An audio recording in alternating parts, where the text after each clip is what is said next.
So, of course, I wanted to end today by telling you about some contemporary photographers. And I'll start off with the reinvention of straight photography and then move into the reinvention of fine art photography with a few examples. One of my favorite people who's been reinventing straight photography is Salgado, who's been working in Brazil on his Gold Mine series.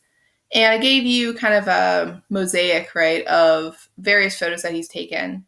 And what he does is, in that Dorothea Lange kind of way, he thinks about what are the harsh conditions that workers face, and he tries to show them in the bleakest, most straightforward ways possible. I love, for instance, this image here where it just looks like ants pouring up and down a hill. There's this sense of dehumanization to these workers that he really strives to have you consider.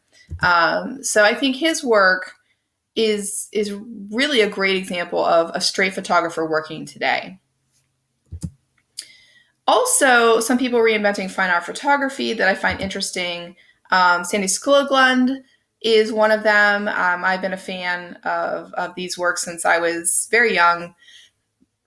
And basically, they deal with sort of this fantasy, almost like these animals and invading, right, your space. I remember seeing this one as a cover for a music album by the Inspiral Carpets called The Revenge of the Goldfish. And for a long time, I didn't know it was by an artist. I just thought it was something created for the Inspiral Carpets for their record cover. So later I was like, oh, when I became an art historian, well, this is an art piece.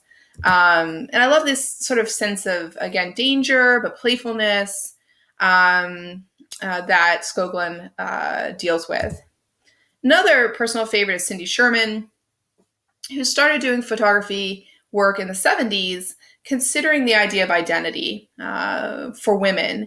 And she starts out working with what she calls her untitled film stills, where she uses herself as the model, and she keeps reinventing herself into these new women over and over and over again. And what I find intriguing about her work, and here's some of her more contemporary pieces, is that she considers this idea of the various identities that women can take on and put on just through costuming. So she gets to the heart of who are we really at the end of the day.